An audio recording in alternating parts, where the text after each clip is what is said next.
Greetings, ladies and germs, and welcome to another edition of Top 10 Worst Ofs. The best in Worst Of list as voted by the Journal of American Worst Of Lists 3 years running. I'm your host for today's Transcendent Odyssey, Lou Sass, and I'm here to fish or cut bait, and I ran out of bait or fish or one of them. I ran out of something. I can't remember what it was. What the hell do you expect out of me? I got one reason to be here, and that's to deliver you the finest goddamn worst of list you've ever heard in your whole freaking stupid ass worthless lives. I'm totally for serious. Today's top 10 worst of list is gonna, really make you foamy at various different orifices that don't frequently experience such effusive fluids.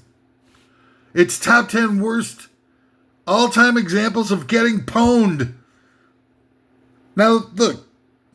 In today's day and age, the modern day chump is well versed in the art, the artisanship behind of getting pwned royally. It's something that we've all come to know and resent as part of our daily lives.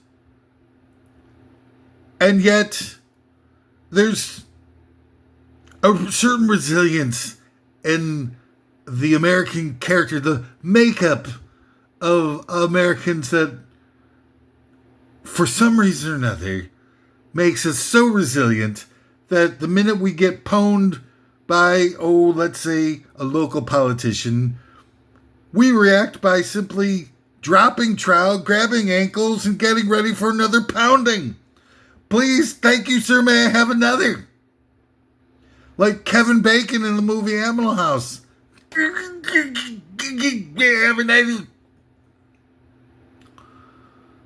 We love getting pwned. It's a part of the American cultural landscape. That's why we here at Top 10 Worst of Lists are filling the holes in our lives with all the necessary elements, fitting round pegs into square holes. It's what we do. It's what we live for.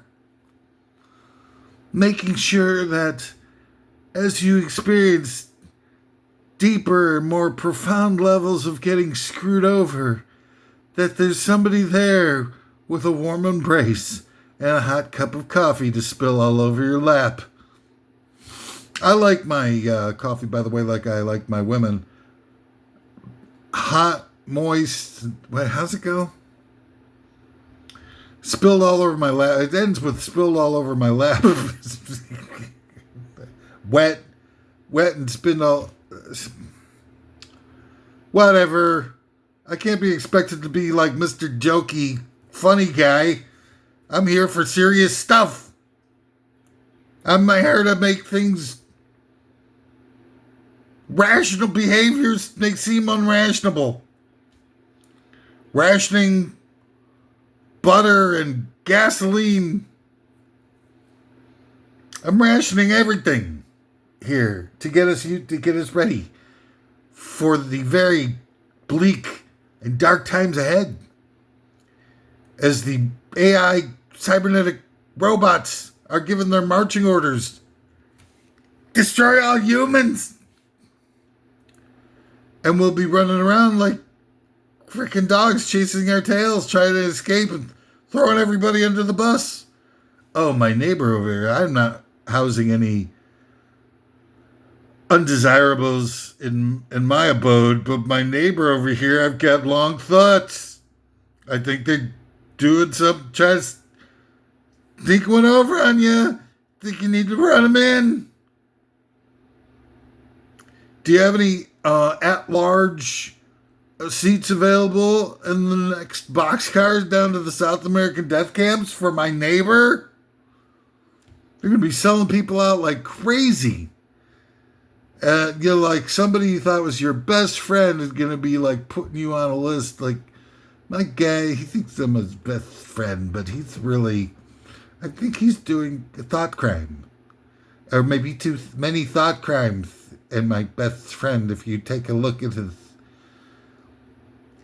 confiscated devices, I think you find many thought crimes that are happening with my neighbor and best friend for 30 years. That's what we're going to be like. We're selling each other out, crawling all over each other to sell each other out. Just to save our worthless asses. And none of this would have come to this if anybody would have said, like, you see this, like every goddamn major league official from Iran-Contra getting pardoned, or Obama, turning his back on investigating the lies that were spread in the run-up to the Iraq War, and the two powerful Democratic senators, powerful on a personal level, who died from the same exact mysterious plane wreck, assassination by plane wrecks, in back-to-back senatorial election years. What? That's right. You deserved every bit of that. So anyway, before we get to the thing that's brought us all here, that sacrosanct, precious, nearly pertinent top 10 worst of all-time list, top 10 worst examples of getting pwned. I just want to clear the air between us so that we know that we don't have to have all these defenses and questioning people's motives, stuff like that. Number one, man, I don't have a partisan agenda bone in my body. I think that, you're talking about today's subject on various different ways of getting pwned. I think I don't want to lose sight on the fact that the biggest way that we're all getting pwned is this whole artificial right versus left stuff. There's bad people and good people. There's going to be on the right, there's going to be a lot of bad people who want to murder people because of their skin color or torture them or both or some combination thereof. And sure, there's going to be people on the left who do stuff that infuriates people on the right that they want to persecute them over. It's not that they do stuff really almost. It's almost like that's a compulsion, impulse level, and people on the right are just going like, this guy wants to chug meat, huh? I'm not sure I'm down with that. And it just becomes to the point where everybody's at each other's throats, or down each other's throats, if you're lucky. But it's, what I'm trying to say, right? It's like all this artificial, people are just people, man. If you're going to persecute somebody for the color of their skin or for the what turns them on in the boudoir, why not persecute people over what pizza topping they like? Oh, these young kids of today, they're eating a lot of pepperonis on their pizzas. Get a rope. It's like that. It really is. Because it's an impulse, man. If people are being true to themselves and they take the time to try to do a journey of self-discovery, who are we to cast aspersions against them because of what fleet pizza topping they want?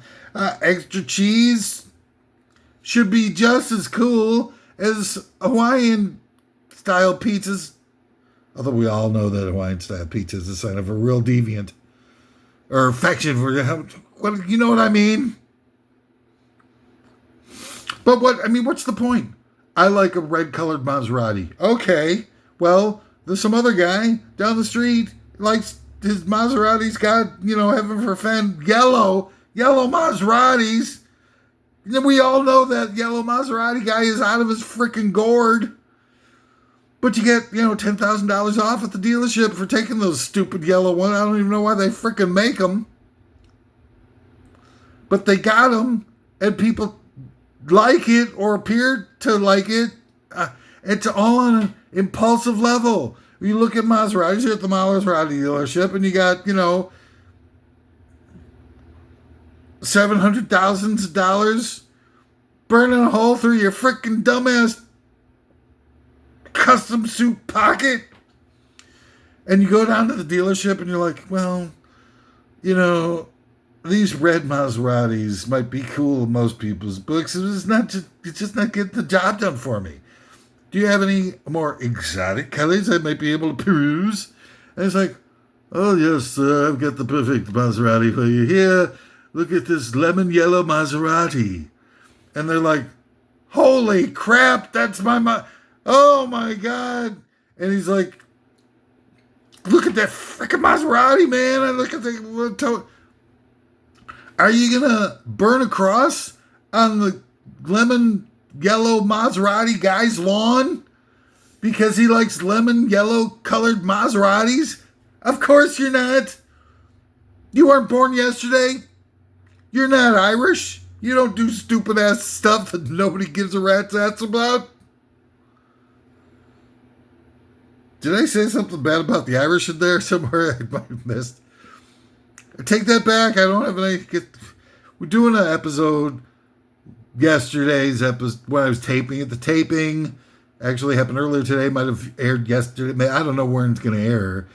But it's just sort of in good-natured, fun, ribald poking of the nose of the Irish based on the fact that they're, with all the cultural elements within our society that are all Irish. I mean, the freaking city of Chicago turns their goddamn Chicago River green every year as a tribute to Irishness and Irish people who live in Chicago. When I talked about the whole idea that Ireland only has 4 million people. City of Chicago is like more than 4 million freaking people. You don't see people in Ireland dyeing their rivers brown or whatever would represent Chicago. I think brown's probably pretty good if you're going to really represent the heart and soul of Chicago or the politicians and what they've done to the heart and soul of Chicago. Brown, black. Can you imagine dyeing a river black? That'd be cool. Like it's Black River. Isn't there a song like that? That's from the 70s. Oh, black waters, keep on, bro. Mississippi moon won't keep on shining. If they have a Black River, in Ireland and stuff dedicated to Chicago. Chicago's got more people than almost more people than the entire country of Ireland. Houston's got as many people. Freaking Houston has as many people as Ireland. Can you imagine, like, if we had the same amount of cultural relevance and popularities and bands and movies about cultural elements of Houston as we do the Irish? So I'm just kidding about it. I don't mean anything. I'm going to try my best to stay away from having this being one of these subtextual themes, like when I keep yelling out hot soup or various other things that I'm trying to establish as catchphrases for this endeavor, like my number one ingredient is duck sauce, or where lots of people talking how I'm the new Madonna. Establishing all those good old catchphrases is part of how 2-bit obviously worthless endeavors such as this gain a little traction. We're creating inner themes that are, that the very few fans of what you do can glom onto and get a little continuity. Like, it's not just any old show. This is a show with some serious freaking catchphrase power going on. I'm rumored to be the new Madonna. Stuff like that. I'm less entertaining than an off-script David Spade. That's going to be my new one. I'm going to try to bust that one out more often. Off-script David Spade is so entertaining that he could be a featured part of many episodes of Top 10 Worst Stuff lists. And people be like, give us more off-script David Spade. Off-script David Spade is the shiznaz. Shiznaz to the umpteenth power. So anyway, I'm trying to establish here, I'm not a partisan guy anymore. I'm not buying in to your hate machine. I will judge people based on the golden rules. Do unto others as you ever do unto you. I don't want anybody stringing me up for my obvious hatred of Irish people or my afro. Well, I might deserve being strung up for my poor sense of humor and thumbing my nose at established conventions. Perhaps. But not for the Afro or Irish hating. I don't hate Irish. Again, I apologize. I'm giving into my baser instincts to try to get a laugh at anyone at any cost. And it seems like Irish is something that you can make fun of without getting cancel cultured. Because everybody hates gingers. I think that's part of what it is. I really do. I'm sorry to say. But people, literally, if you talk to people about like a ginger person, they'll be like, oh, God, unclean.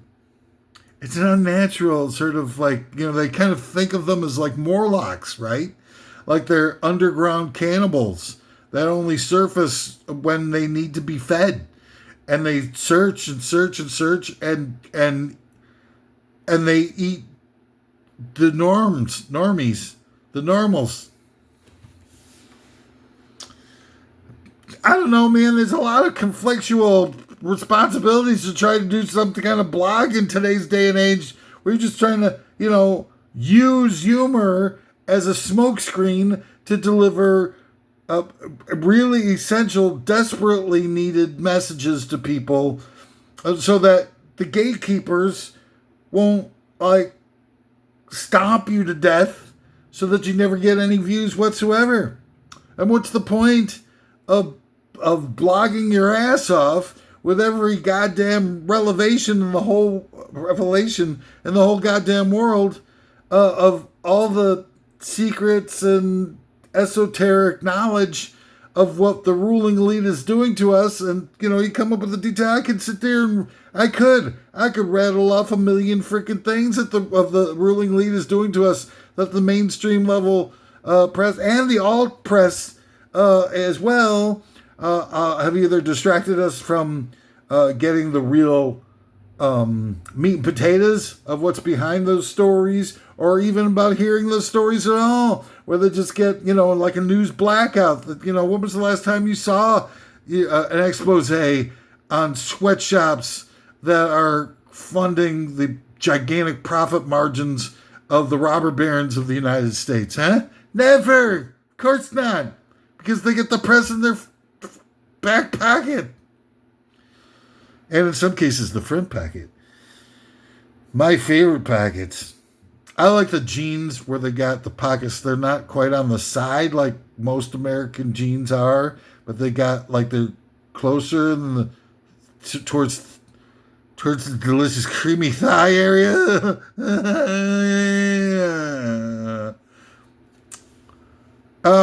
There's other things I wanted to tell you, and you've distracted me with your goddamn hatred of Irish people, and that I can't even remember what the hell it was. So we got to go straight to commercial sponsors. Today's sponsors of Top 10 Worst Stuff lists include are there any fans of the Beatles out there? Well, now there's the Seattles, a band, Fab Flab Fours with their new album Meet the Seattles, the first coffee-based rock band from the Pacific Northwest, where coffee is king, and you better bring cash because they don't accept credit cards, and they're unionized. Look out, bitch, they're unionized. The Meet the Seattles is my favorite new album with such hits as She Loves Brew, Yeah, Yeah, Yeah, Day Sipper, Getting Bitter, and Babies in Black with Two Sugars. It really imbibes the entire Seattle coffee scene. As much as it rocks, it's Meet the Seattles. It's making me mental. Oops, I think I feel a thrombo coming.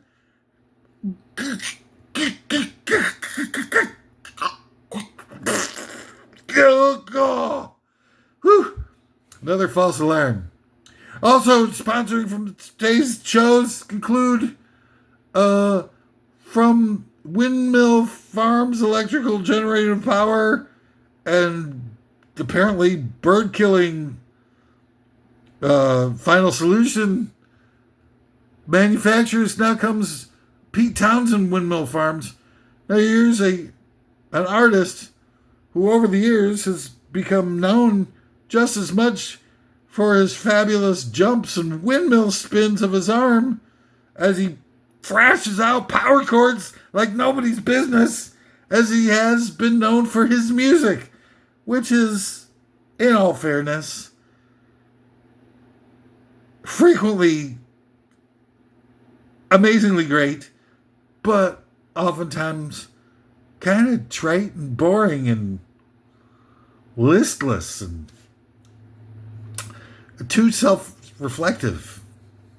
I don't want to care about Pete Townsend writing about, like, how many friends have I really got and Goodbye Sister Disco.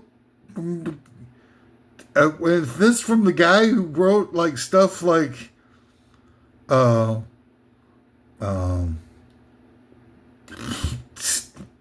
Pinball's Wizard and Got a Feeling 21's going to be a good years, and Won't Get Fooled Again. And that's all, but who the hell cares if you're feeling like you don't have anybody to go out and have a drink with? Get over yourself, Pete Townsend. The guy's got a duality to him, the second part of which is, pitiful and embarrassing, and nobody wants to hear about it. That's just your therapist couch, okay? Leave us the cryptic anti-establishment rockers, the Babas O'Reilly, the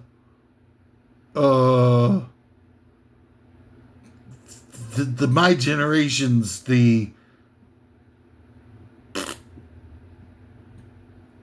and others in a hand or face. Yeah. So anyway, it's Pete Townsend Windmill Farm. You get running for about 6 hours a day with the windmills. He just keeps going, hitting power chords, generating more megawatts per cubic hectare than most wind farms generate in 20 minutes. It's Pete Townsend Windmill Farms, and then also sponsored by from those who get this lovely complimentary mints at hotels. Now comes digital complimentary mints, the mints program to deliver compliments before being eaten. Who doesn't like being complimented?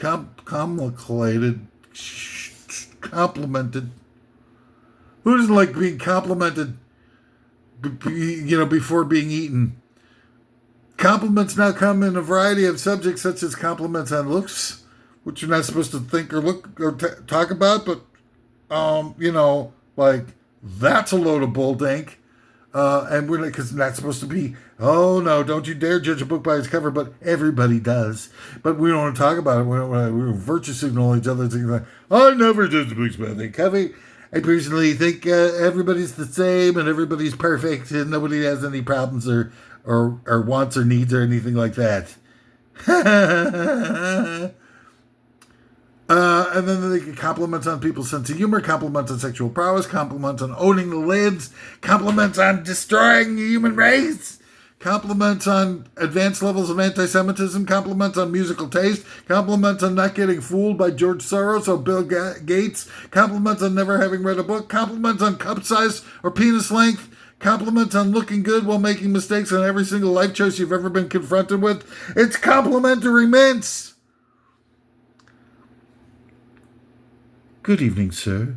Might I say that your eyebrows are looking rather lush today? Why, thank you, complimentary mint. What do you have to say about my penis size? Woof. All right, so anyway, here we go for... Oh, yeah, sorry. New from Tamp the Area Products comes Groin Sponge. 2026 reports of the rise of swamp crotch. Swamp crotch! Swamp crotch was cited by reporter Tamara Gain in their recent article as the reason why so many people are getting stopped by TSA screeners and airports and the like. I'm not making that part of this up. She might be, but I'm not. Swamp crotch is a real thing. She states it's basically having a profoundly sweaty groin area. I mean, what would she mean exactly by profoundly sweating?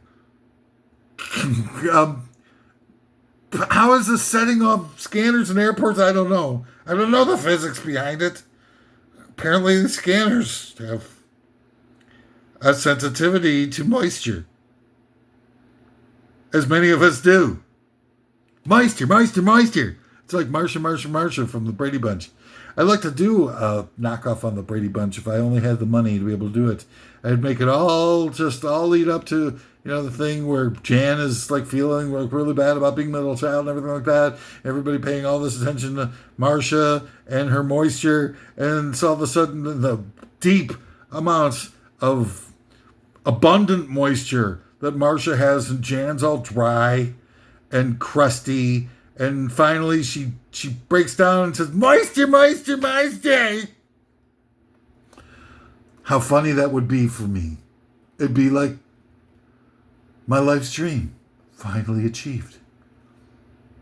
So anyway, we got this thing. Oh, here I am.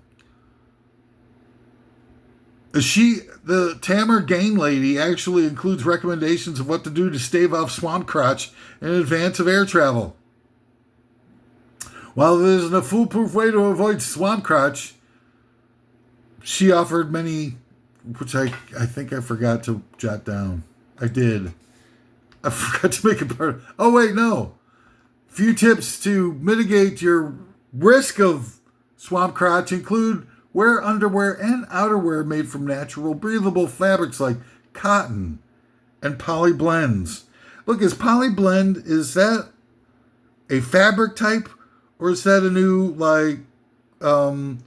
sexual, a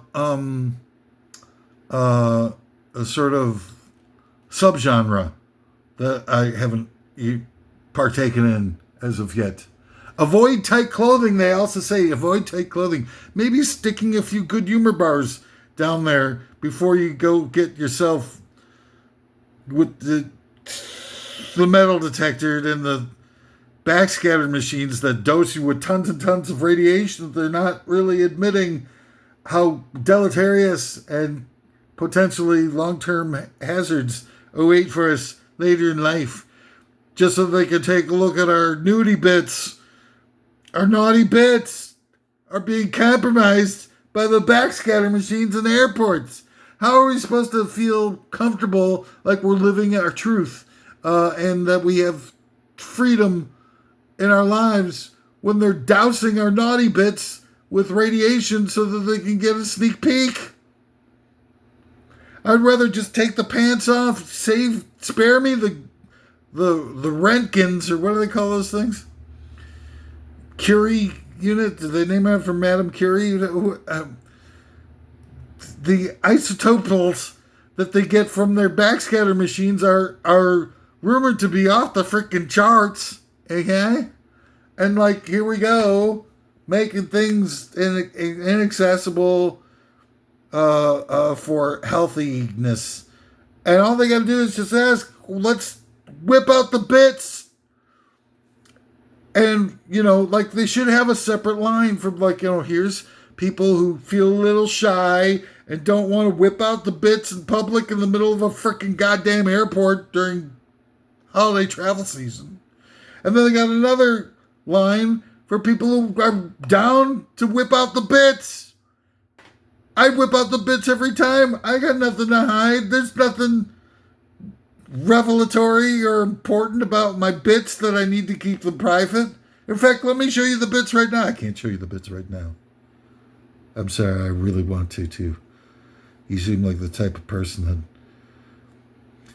could maybe get a little, mileage off of some fuzzball fringe element showing you their bits in a random act of subversion. But I just can't do it. Top 10 worst of all I've got. I'm a semi-retired, freaky fuzzball fringe element. What do you think we got to glom onto to get through the day? It's all I got.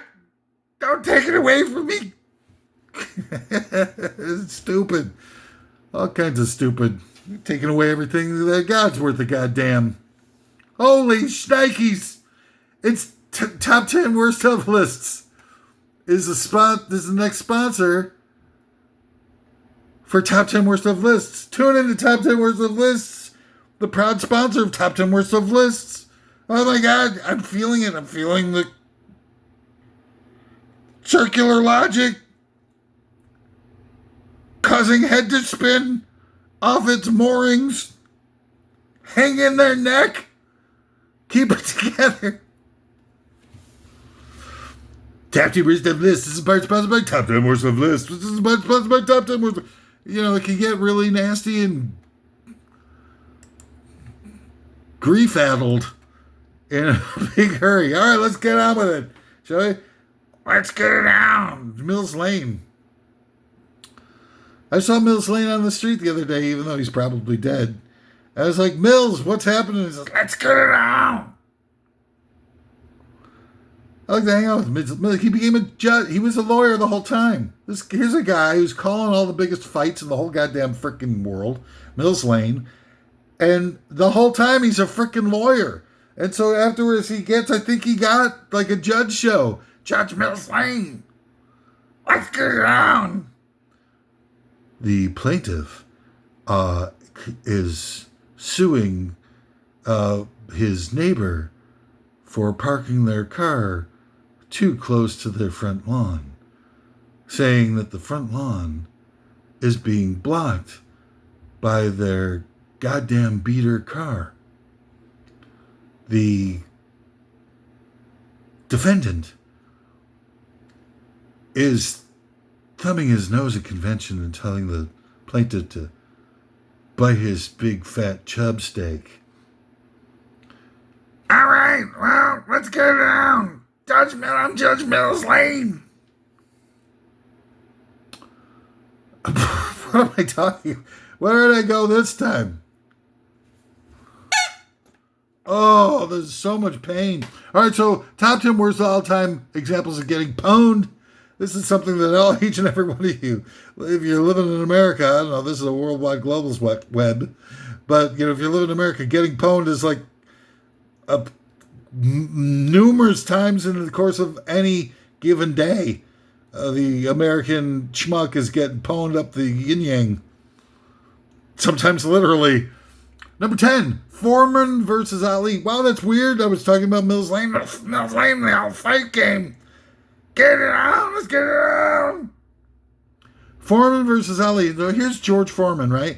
I'm talking about the 75 fight, the initial real unfixed fights of George Foreman where he's beaten the. I mean, that guy, I think George Frazier, what's the guy? Al Frazier, is that who he was? Joe Frazier. Joe Frazier is like beating everybody's ass, the best left hook in the history of boxing. Pounding ass. Pounding Muhammad Ali's ass, the greatest fighter of all time, bar none. Pounding his ass, the 15th round of Madison Square Garden. I'm doing a jump. He jumps in the air, nails him with the left cross, and Ali's like, oh, my stars. And it goes down for the second-ish time, third maybe. And his third time. Oh, I almost went into an Irish accent. Heaven forbid. For the third time in his life, Ali hits the canvas. Of course, he's not down. He's never been knocked out in his life. Never was. Never will be. And it's like George Foreman, comes in and takes Joe Frazier and, flattens him like 6 times, I think, in the first 2 rounds. Joe Frazier is walking around like a living embodiment of duck butter. He's waddling around like, oh, God, they can stop. Like, George Foreman, get in there. And they go, down. That's where they came with the phrase, down goes Frazier. Down goes Frazier. Pretty weak. Howard Cosell. I do. Down goes Frazier. Down goes Frazier. Still bad. It's weird. The first ones are better than the second ones in both of those iterations of Howard Cosell's famous Frazier Foreman ringside announcing. And then Ken Norton, who beaten out Ali's ass, busted his jaw, made him look like a chump, gave him a second loss of his career. And George Foreman comes in and flattens that guy in a round and a half. Down goes Norton. Norton. Down goes. And then, so he's slaughtering the other heavyweights in the division, both of whom had beaten Ali's ass. Not necessarily. Ken Norton beat Ali's ass soundly. Frazier, down goes Frazier, beat Ali pretty good. Had Ali not gotten knocked down in round 15, it would have been a tough decision. It was a pretty, back and forth fight. Fight of the century. Yeah, I know my boxing game, goddammit. What of it? It's the sweet science, goddammit. And anything sweet has got my attention. I have a dozen donuts for my in-between meal between lunch and dinner. I call it dunch. What are you having for dunch today? Top 10 worst of hosts. Oh, I'll have a dozen donuts and 1 cup of coffee with 4 sugars. But Foreman goes in, king of the goddamn world.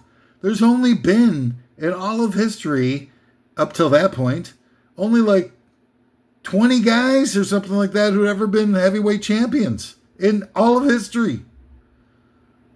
And George Foreman is one of them, and he's kicked everybody's ass to the point where people are referring to him as, same sort of like the new, like Sonny Liston on steroids and stuff. And you looked at him, and the guy was like built like a fiend, like a super crazy, gigantic killing machine. He's a killing machine. He's gonna eat crap and spit thunder. How's that work?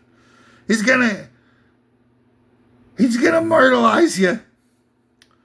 All that stuff that they said in all of the Rocky movies about all the hyped up artificial freaks that they paraded before Rocky to beat their asses.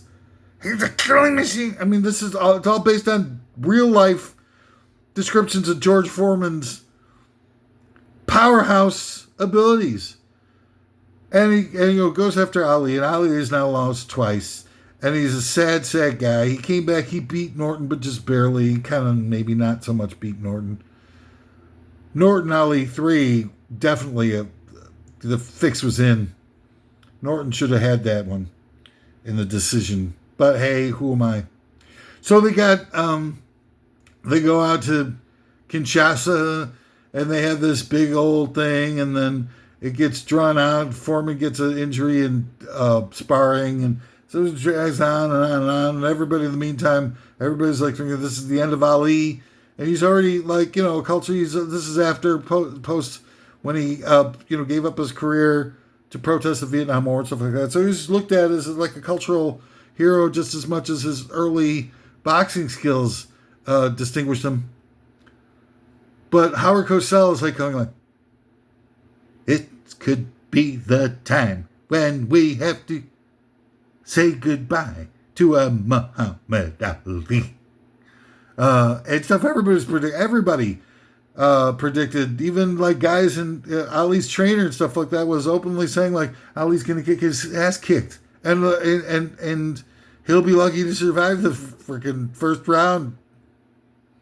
Like literally survive, and that kid, his brain's pounded into pulp. And yet, Foreman gets pwned? Who'd have thunk it? Rope-a-dopes. Now, I personally think the rope-a-dopes get too much credit. Yeah, the rope-a-dopes was great and helped tire the guy out. But Ali's counterpunching in a George Foreman fight is, astounding. His accuracy, he's getting George Foreman, a guy who just pulverized Joe Frazier and made him look like a drunk 2-year-old in the ring, is pounding on Ali, pounding, and then there's all the, sort of like just the vibe of this guy and what he did to people who defeated Ali. That's sort of like the basis of all the tension in the room. And Ali's taking the punishment, everything like that, and he's just like poke with his vicious left jabs, and every one of them is right on the money. Hey, watch that fight. It's not all just about the rope-a-dope is there, and it was marketable way of like sort of thinking that brains over brawn and stuff, like having a redemptive arc for some. But the real redemptive arc is Ali's jab and his like punches. His right is also, right on the forehead or the nose or the chin every goddamn time. You're getting punched by the best puncher, maybe the best puncher in history. And he's like, every counter punch is right in his freaking stupid ass face. And nobody ever talks about this. Like it's weird how nobody talks about how great Ali's punching percentage on that fight must have been like 90%. I tried to look it up. It was so astounding. I'm watching this freaking fight. And thinking like, how the hell does nobody talk about what a great counterpuncher Ali was in this freaking fight? He's not dancing. He's not doing anything. He's completely changed his total methodology of boxing, where it's just stick and move. It's just, instead, he's now stick and stay. But the stick is off the charts. Watch that freaking fight. If you're a fight fan out there and you're not watching this freaking fight, turning off this goddamn stupid ass piece of garbage and watching that goddamn fight right this very freaking minute. I'm gonna come over to your place and scream at you and make you run around the block 1,000,000 times until you can't even hold down your supper. All right, so number 9 of the top 10 worst examples of getting pwned. Fredo betraying the family. Now, okay. Now we're talking about another, Fredo got pwned. He pwned the family. There's a lot of mutual pwning going on in this dumbass movie. I don't know why people like get off on The Godfather. Really, honestly, don't. All it is just glorifying violence and criminality. And people think, oh, well, it's so great. Look at this statuesque family with respect and everything like that. Come to me on the day of my daughter's.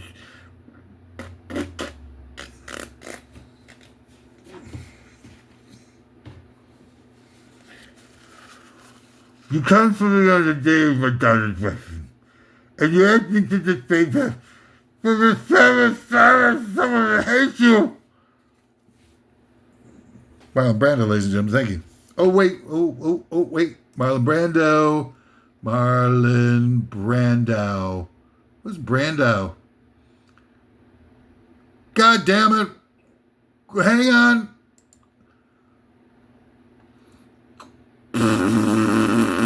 Marlon Brando, ladies and gentlemen. Thank you. That was my co-host for today's show. Cheap-ass free sound effects, online sound effects board. But Fredo comes in, and he's like, I'm going to sell you out, baby, because you treated me like garbage in my entire life and make me look like a wuss in front of my best gal. And Fredo's like, okay, stick it to my own family. And then Michael Corleone finds out, and he's like, oh, Fredo, you made me unproud of you, and I want to unalive you with various different, expletives deleted. I don't want to hurt anybody's feelings in the audience. And that's part of why The Godfather is so popular, because it's all filled with a bunch of modern day, denutted? I mean, emasculated terms that make everything seem all soft and prim and unassuming, so that people won't get all butthurt and get all triggered and up in their feels. So, I mean, Fredo gets pwned for sure, pwned in a big way, but the family's pwned too. It's weird. It's like, why don't you get your act together? Why don't you have a little sidebar, give it all figured out before you have to keep pwning each other? Just so much pwning. Number 8 of the top 10 worst all-time examples of getting pwned. The legendary double pwn. Again, another double pwn here with Will Smith slapping Will Smith slapping Chris Rock at the Oscar Awards. Rock gets spanked, Will's career tanks. That should have been the headline for that sucker. But it's true. It's a double pwning. Chris Rock's got to take one on the snoot. And Will Smith is like, who the hell is Will Smith now? Nobody knows who Will Smith is anymore. Well, I don't even know why I'm mentioning him on this list. It's got no Q factor anymore. It's not like you get carte blanche for coming up with a list that contains Will Smith. People be like, who's Will Smith? Double pwning. It's a thing. Look it up on the goddamn Webster's Dictionary. Right in between what's that word that they say where everybody makes it they're right in between ain't and it's not irrelevance. It's a word where nobody's I'm gonna have to move on. I can't remember what the goddamn word is. Maybe it'll come to me in the rest of the list. Number 7 of top 10 worst of all-time examples of getting pwned. Blue cities throughout the United States getting their parking meters sold to shady billionaire LLC corporations by Democratic leaders for penises on the dollar. Wait. Pennies on the dollar for what they were worth. And now in Chicago, they're reporting in Chicago that the current mayor of Chicago is willing to pay $3.2 billion to get the parking meters back. We got $1 billion 30 years ago-ish for the parking meters, which they made back in like a year and a half. So if that being the case, and it was like, let's call it conservatively 25 years ago, that means it's something along the lines of $30 freaking billion that they've made of the people of Chicago. And there's also fees, annual fees that they get assessed every year when, construction inhibits parking meters from being used. You got to pay a big fee for that.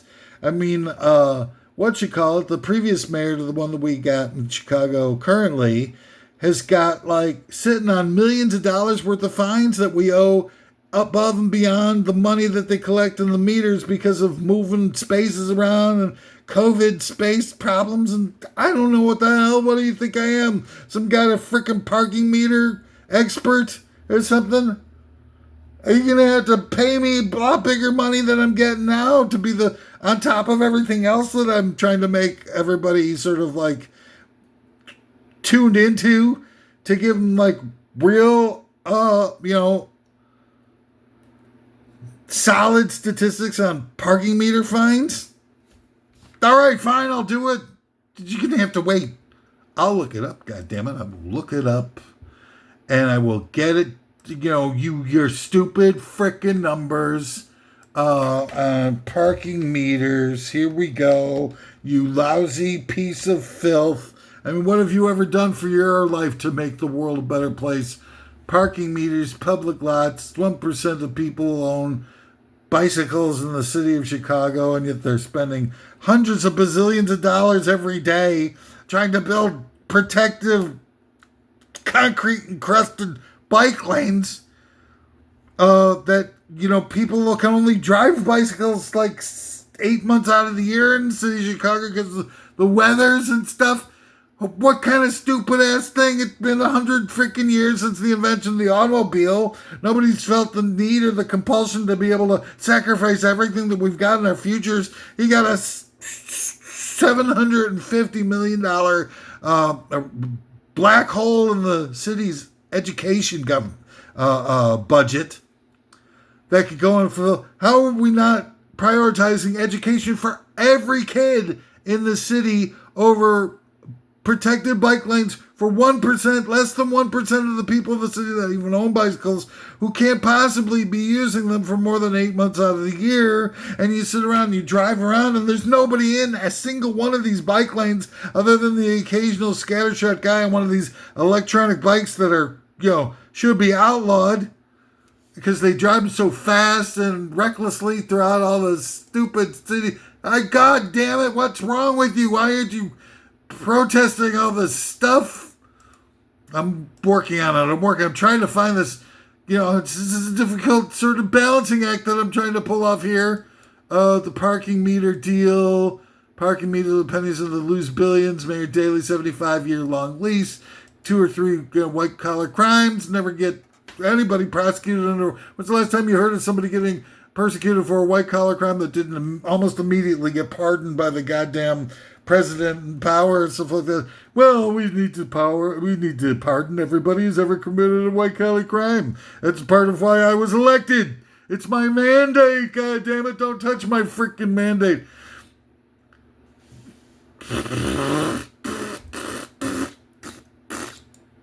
I'll get you. Oh, I'll get you. And just things, placentas, eating placentas, hardcore placenta action, parking meters, stupid as billionaire buddies making out with while the sun shines. We're just sitting there falling asleep, like going, today's it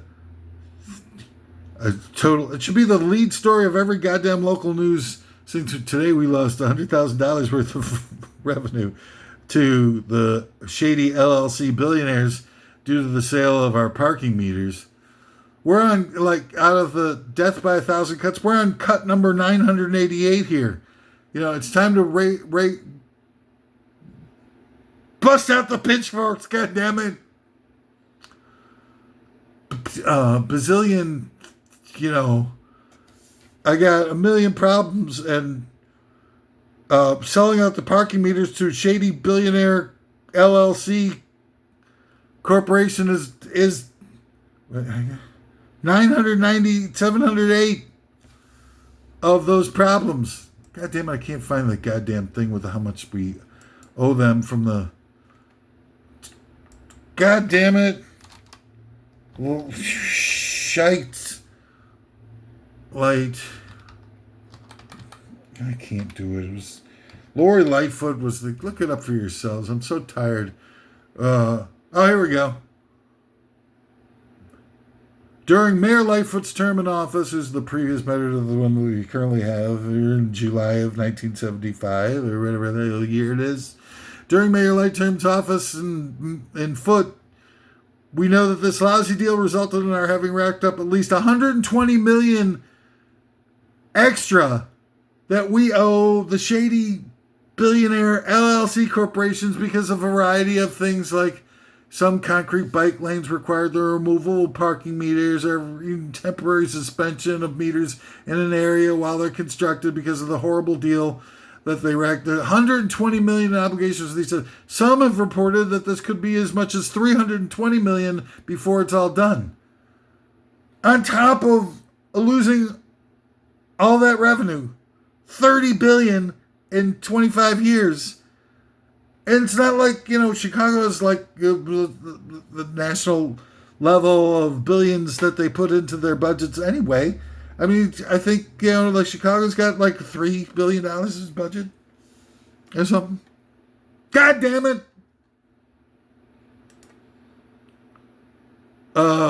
Number 6 of the top 10 worst of all examples of getting pwned. The greatest self-pwn was, of course, the poster child of the alt-left, Adolf Hitler, with his self-pwn violating the non-aggression treaty he signed with Stalin's Soviet Union, which ends up biting him in the ass when Hitler invades the Soviet Union and getting his army all foobarred.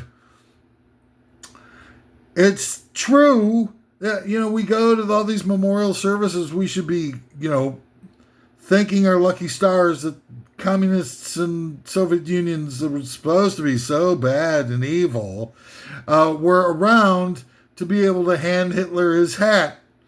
Because without the frickin' Ruskies, Hitler, takes over the world. We'd all be speaking frickin' German, not because of the American army. Well, the American armies had their hands full with fighting the Japanese. So, it's like, who the hell's going to be without just Operation Barbarossa of, Hitler's self-pwning of deciding to invade the Soviet. Why did he prioritize invading the Soviet Union? Here's a guy who had just about everything. He was celebrating the destruction of France. He invades Poland. Britain and France declare war on him immediately because of treaties and stuff like that, and don't do a goddamn thing to bail out Poland. Poland is wiped out before Britain and France even lift a finger. It's called the phony war. Look it up, goddammit. I don't want you to trust me. Don't trust me. Look it up, you goddamn lazy slags. The phony war. It's like 9 months long, where Britain and France have declared war on Germany, and Germany's invading Poland, and their entire, Western front is left exposed, and all the Germans, the British and the French need to do is just invade into Germany, and all of a sudden you get some relief on the Poles. But, why bother to sign a treaty to saying that you're going to help protect the Poles if you do absolutely nothing to protect the Poles? And it's just how it says total bulldink going on. We've been lied to. There's bulldink. Bulldink everywhere we turn. We're the ones getting pwned. The working class. The blue-collar types. The indie business owners. The middle class. Pwn. It's the greatest single instance of ongoing pwning in the history of the human races. It is the pwning of the working class. By the ruling elite, they come down from their giant ivory towers and they say, "Get me some fresh ass to pwn." And of course their foot soldiers like, "Would you like them aware or unaware of their pwning, sir?" And I want them unaware. I like it better. It makes me feel more enthusiastic. And they're like, "Yes, sir, right away, sir, yes, sir. My lord, my liege. Yes, we'll get you the Pwnables." That should be a movie. It's to feature a bunch of working class types, working stiffs, getting stiffed. Number 5 of the top 10 worst all-time examples of getting pwned, the Montreal screw job. Okay, we all know it. It's out there. We never talk about it. Somewhere, Bret Hart still lives as of the recordings of this taping, having been pwned to the max by Burt McMahon, or whatever that guy's name is, the first lady to Linda McMahon, the secretary of pwning all of America's future. Believe the children of the future. You think Linda McMahon sits around playing Whitney's Houston song with the I believe the children of the future, sitting around Linda McMahon's in her office going like, yes, Whitney, tell it, speak your truth. Linda McMahon, Mr. Linda McMahon's thing is sitting there thinking that, okay, Bret Hart's on his way out. He's got my belt. He's got my freaking belt. And he's like, I'm not going to allow it. I'm going to rush in there and have the ring official sound off the bell, ending the fight with, I can't remember who he fought. Is a jerk off that he hated. Michaels, was it Florian Michaels? Is that what his guy is? And he's like, okay, and then he goes over to the ring and he hawks the fattest loogie in history, and it hits Butch McMahon right square in the punum. Gets him right. It's like, and he both hands for this one.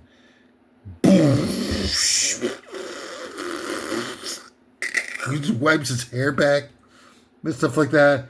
And Dick McMahon's like, get a squeegee. Somebody get me a freaking squeegee for this. And then it's like, he takes his belt back, and that's it. Go to rival wrestling league, Bret Hart. I got all I came for. Your belt. And there you go, the Montreal screw job. One of the finest examples, or not so fine, one of the most infamous examples of pwning in the history of pwning. Here we go, top 10 worst all examples of getting pwned. Number 4, the canty culture. And I'm talking about the era in 1969, you got the Woodstock generation, like the middle of the end of summer, stuff like that. 25 million people showing up at Yasgur's farm, listening down to the dulcet tones of Sha Na Na and Richie Havens. And it's so beautiful. My heart swims in blood. The Woodstock generation.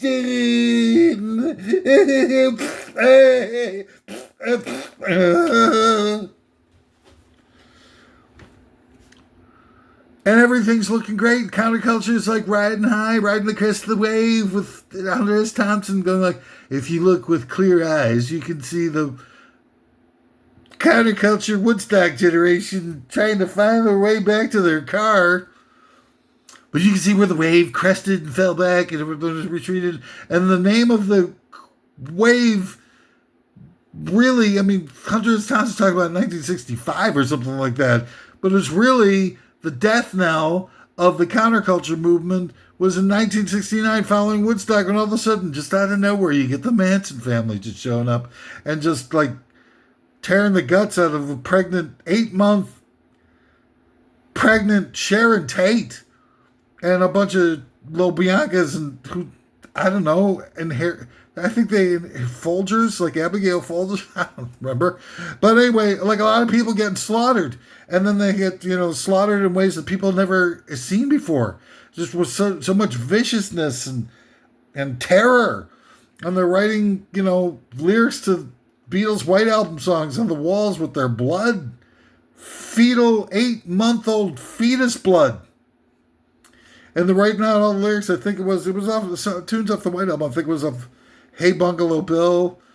What did you kill, Bungle? I don't remember what it was. I didn't I didn't read all the things that they wrote on the goddamn wall. Why don't you ask Vincent Bugliosi what they wrote on the goddamn wall? I think it's like some of the lyrics from Wild Honey Pie. And maybe why don't we do it in the roads?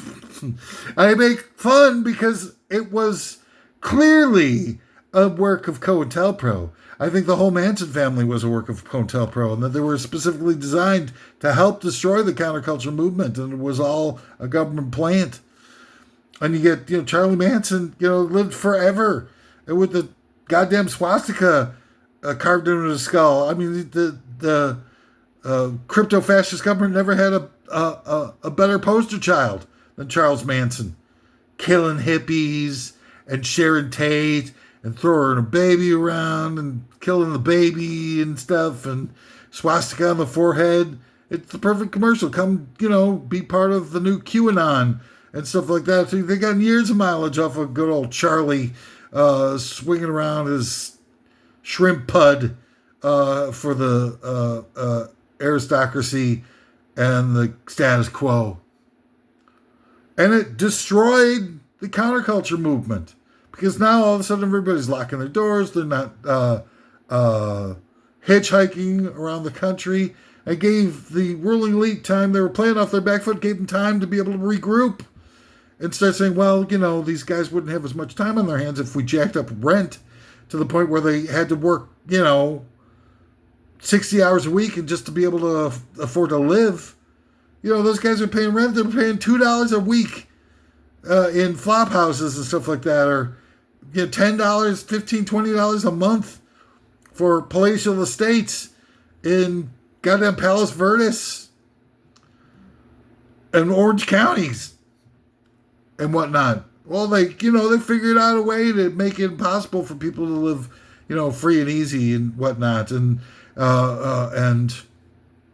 Manson murders made all those guys in Laurel Canyon that they make all these documentaries about these days, like the Laurel Canyons, Crosby, Stills and Nash, Jefferson Airplane, and various different elements, Frank Zappas and whatnot. So we're all collaborating together on various different albums and artistic community. It's all done. All from that point. Done. Over. 100% over immediately. So they got, purged a lot of people just through that. And not just the people themselves, but the whole vibe of the situation turned sour overnight. And then, to cap it off, it's, Satan's favorite band, the Rolling Stones, coming into town like going, let's have some sympathy for the devil. Who's with me? Let's do some sympathy for the devil. And everybody's like, yeah, sympathy for the devil, yeah. And Mr. J and can't always get what you want. What do you want? I want to sell my soul to the devil to make big selling albums that have a lot of sort of gritty, reality-soaked rockers and blues-based music. And Satan's like, yeah, we can do that. Why don't you come over to my malt shop or whatever they do, and you can't always get what you want, and I'll give you what you want.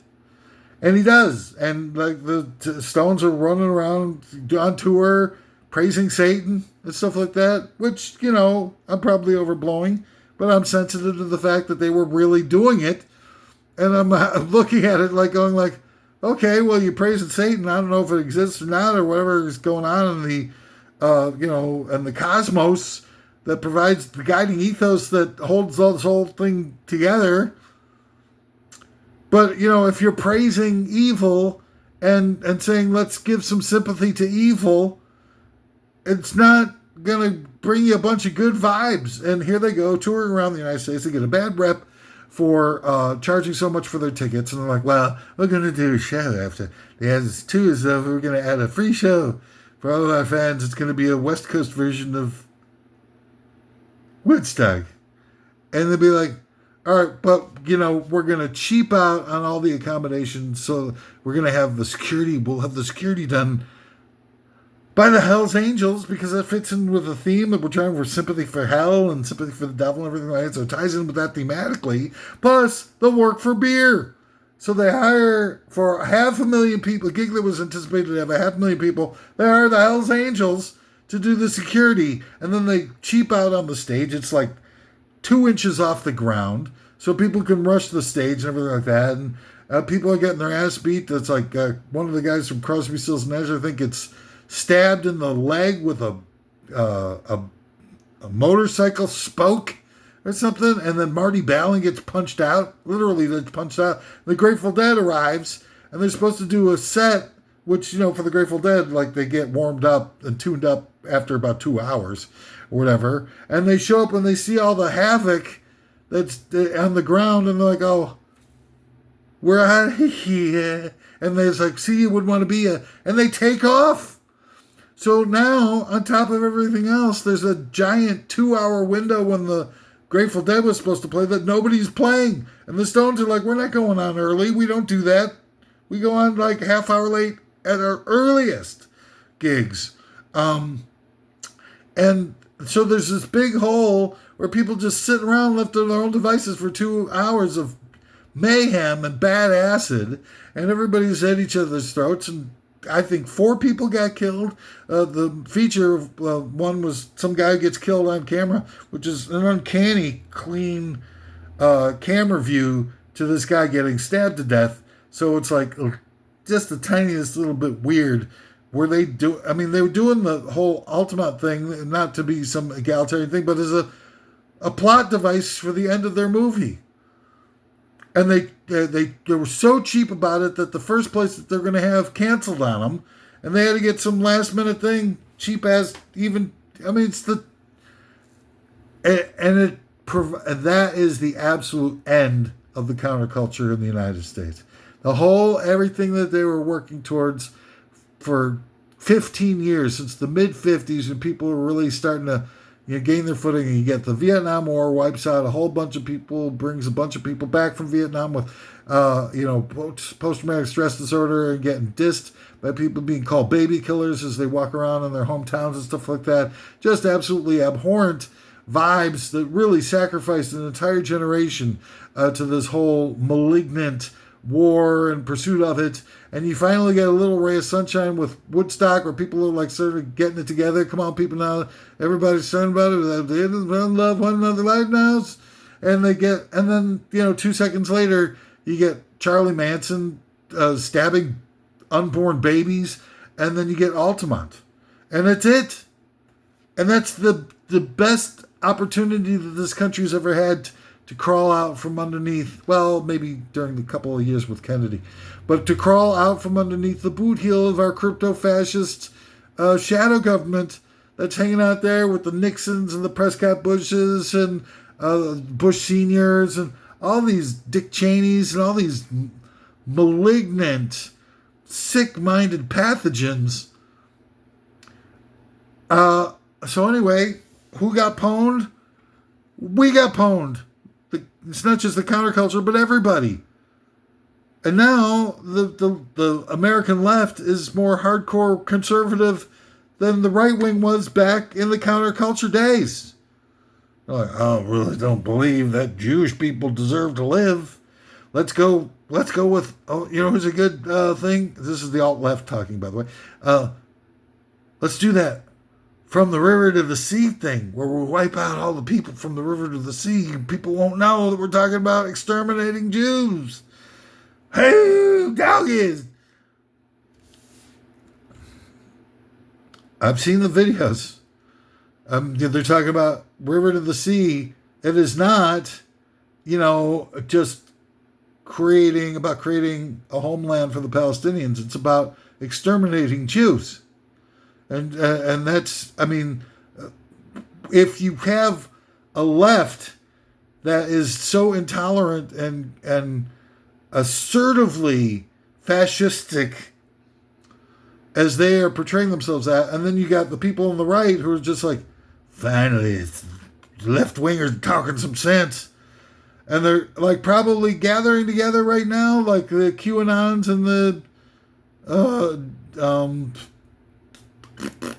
anti-Gaza folks. You're probably going like, well, these are the QAnon guys like going like, hey, a lot of you guys have got pretty dark skin tones. Can we maybe like do something about that part? In other words, there's no problem. I mean, we could just, start gathering together and start burning effigies and stuff. Totally love your From the River to the Sea stuff. Let's get it on. Oh, it's Mills Lane. Let's get it on. Mills Lane is anti-Semitic? Say it ain't so, Mills. Anyway, number 3, the British colonialists in America is declaring independence. British colonists in the Americas declaring independence. Now, that is the linchpin of American self-identity. That we took a look at the evil monarchy of the Brits and their exploitation of us thereof and said, no, enough's enough. We are casting you to the side, British monarchies. But who got pwned here? George III? I don't think so. He probably just got over it and just turned his attention to, I don't know, the subcontinent of Asia, whatever. It's the British colonists who got pwned. I mean, because they were, the biggest complaint in the freaking Declaration is taxation without representation. We got less representation in today's modern day government than we did under the British. And the British gave us none representation. Zero. Zippo.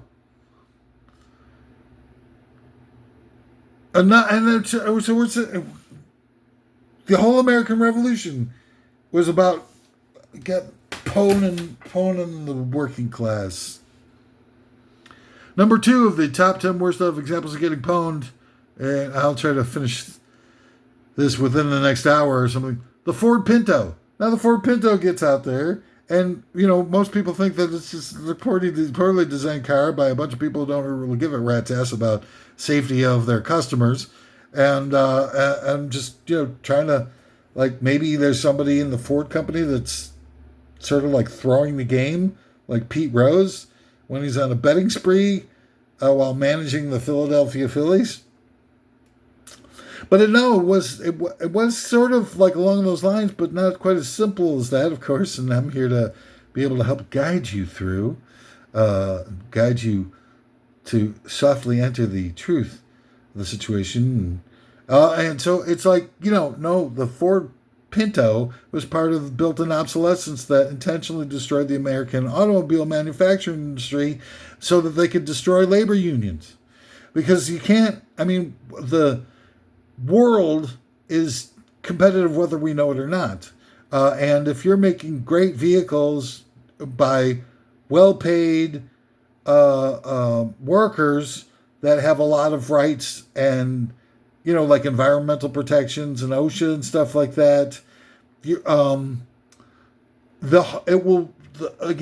rising tide raises all boats. Like, people all throughout the world will have higher standards of living because of what's going on in America. Because whether you know it or not, you're competing on a global basis especially for stuff like automobiles and whatnot. So if they could destroy the American automobile market, they could destroy the labor unions, and then they could do that. Eventually, they'd be just move it abroad, make it too expensive for things like that, for the amount of money. In addition to destroying the labor unions, you can now take the whole goddamn industry and throw it over to Japan and China, where they're not paying any sort of OSHA or environmental protections or what you call it with injury insurance. You don't have to worry about affirmative action, any of those types of things.